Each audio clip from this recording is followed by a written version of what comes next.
সবকিছু সঁপে দেওয়া এই রাজনীতি বাংলাদেশে আর আসবে না। বাংলাদেশের মানুষ জেগে উঠছে। হাসিনার সাথে ওই রেজিমের সাথে সে ওইভাবে আসলে করতে পেরেছে, চাপাই দিতে পারছে, এই কারণে সে চাপাই দেওয়ার চেষ্টা করছে। বাংলাদেশে আওয়ামী লীগ যে অপ্রাসঙ্গিক হয়ে গেছে, এই আওয়ামী লীগকে আর এখানে প্রাসঙ্গিক করা, কোরামিন ইনজেকশন দিয়েও ইন্ডিয়ার পক্ষে সেটা সম্ভব হবে না।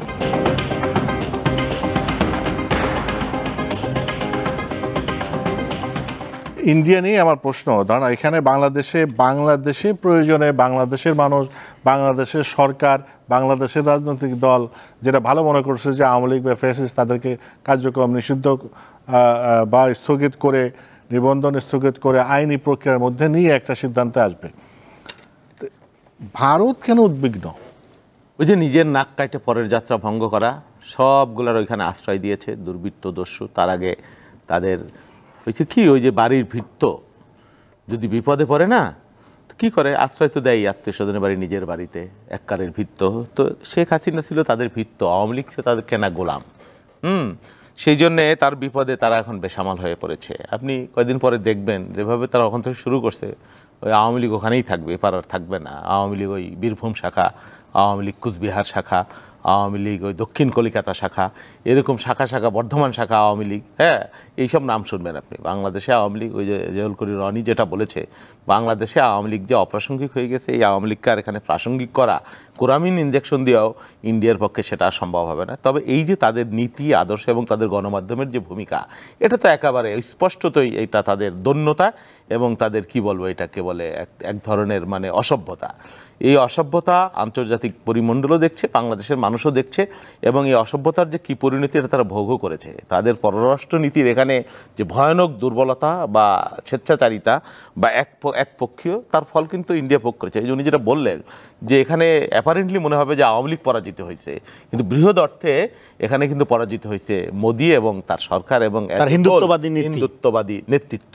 হ্যাঁ, একতরফা নেতৃত্ব, স্বৈরাচারী নেতৃত্ব। তার দেশের মধ্যে একরকম, বিদেশে যায় আর এক রকম, পাশের দেশে আর এক রকম।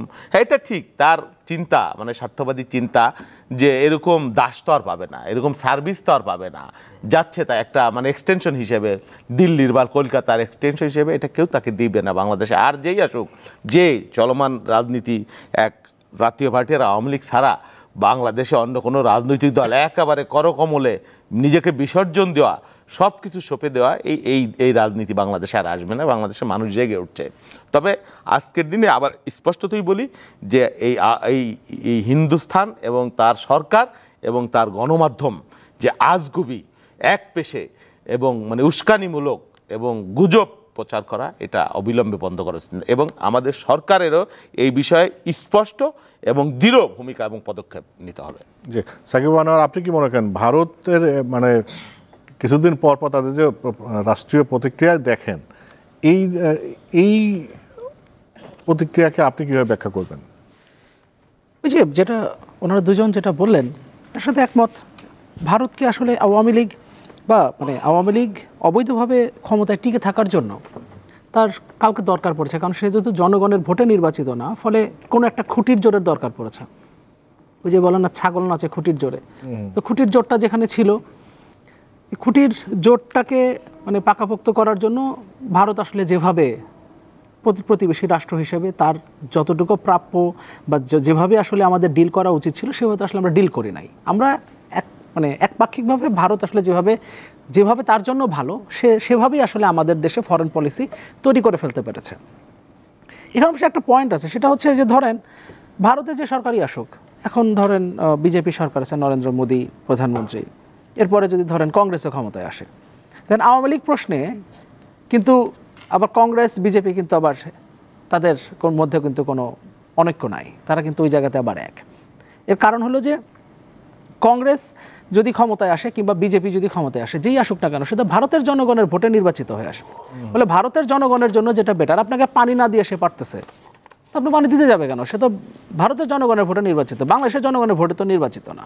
ফলে হাসিনার সাথে ওই রেজিমের সাথে সে ওইভাবে আসলে করতে পেরেছে, চাপাই দিতে পারছে, এই কারণে সে চাপাই দেওয়ার চেষ্টা করছে।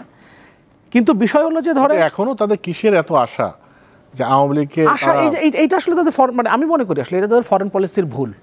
মানে আসলে জিওপলিটিক্যাল হিসেব নিকেশে সে হয়তো মানে 5 আগস্টকে তাদের অনেক বড় একটা ফেইলিয়ার হিসেবে মনে করছে এবং যে কোনোভাবে সেই জায়গার আগের অবস্থায় সে 4 আগস্টে ফিরে যেতে চায়। মানে এটা ওয়াইল্ড ড্রিম, কিন্তু তারপরেও সম্ভবত এই ধরনের কোনো ড্রিম তার আছে, কিন্তু এই ড্রিমটাও শেষ হয়ে যাবে বাংলাদেশে যখন একটা মানে স্থিতিশীল রাজনৈতিক সরকার চলে আসবে আগামী নির্বাচনের পরে। তারপর এই ড্রিমটাও তার চলে যাবে এবং তখন সেই আলটিমেটলি আমাদেরকে যেতে হবে না, সেই চলে আসবে আপনার সাথে ডিল করার জন্য। এবং তখন অবশ্যই আমরা আশা করি যে এরপরে এখন যে সরকার আছে তারা তো ডিল করছেই একভাবে, কিন্তু পরবর্তী যখন একটা স্থিতিশীল সরকার আসবে, রাজনৈতিক সরকার, তারা ওই ছাড়টা দেবে না। অবশ্যই হাসিনা যেটা করেছিল মানে 14, 18, 24-এর মতো নির্বাচন করে যে ক্ষমতায় জোর করে টিকে থাকার জন্য, সে ধরনের কোনো আচরণ আমরা দেখবো না নতুন সেই সরকারের কাছ থেকে, এটা আমরা প্রত্যাশা করি। বিকজ যে সরকার আসবে সেই সরকার তো নিঃসন্দেহে জনগণের ভোটে আসবে। জনগণের ভোট দিয়ে সরকার তো আমরা তো এই যে এত সংস্কারের কথা বলছি, এটা তো ভোটের জন্যই বলছি। ভোট মানে গণতান্ত্রিক রূপান্তরের কথা বলছি আমি। আপনি কথা বলার পর একটা জায়গায় একটু যোগ করি, হাসিনার সময় ও একটা কথা ছিল না, ওই যে আগে উন্নয়ন পরে গণতন্ত্র। তো এখন আবার ওই যে এই ধরনের একটা মানে সংস্কার এবং নির্বাচনকে পরস্পর বিরোধী একটা অবস্থানে দাঁড় করিয়ে দেওয়ার একটা চেষ্টা করা হয়েছে। সংস্কার কি জন্য? বাংলাদেশ রাষ্ট্রের একটা কার্যকর স্থায়ী গণতান্ত্রিক রূপান্তরের জন্য। গণতান্ত্রিক রূপান্তর মানে কি? জনগণের পার্টিসিপেশন হবে তো গভর্নমেন্টে। তো জনগণের প্রতিনিধি আপনি কীভাবে নির্বাচন করবেন? ভোটের মাধ্যমে। সুতরাং আপনি নির্বাচন আর সংস্কারকে যদি পরস্পর মুখোমুখি দাঁড় করান, এটা হচ্ছে পলিটিক্যাল ন্যারেটিভ। আপনি ন্যারেটিভ তৈরি করার জন্য নিজের দিকে মানে পাল্লা ভারী করার জন্য আপনি ধরনের কোনো কথা বলেন। আমরা ইনফ্যাক্ট এমন কিছু বুদ্ধিজীবী, দুঃখিত এই কথাগুলো বলবার জন্য, মানে কোনো বুদ্ধিজীবী এমন কথাও বলেছেন, এর মধ্যে নাম বলছি না, যে ভোটের মাধ্যমে গণতন্ত্র প্রতিষ্ঠা হয় না। তো ভোটের মাধ্যমে যদি গণতন্ত্র প্রতিষ্ঠা না হয়, তাহলে ভোট ছাড়া যে সরকারটা হবে, সেই সরকার প্রত্যেকটা ডিসিশন নেওয়ার পরে সেখানে জনগণের পার্টিসিপেশন কিভাবে হবে? তাহলে প্রত্যেকবার কি যে ঐক্যমত্য কমিশন গঠন করবে এবং ঐক্যমত্য কমিশনের এখন যারা মেম্বার আছেন তারা প্রত্যেক জনগণের বাড়িতে বাড়িতে গিয়ে বলবেন, ভাই আপনি কি একমত নন নাকি আংশিকভাবে একমত?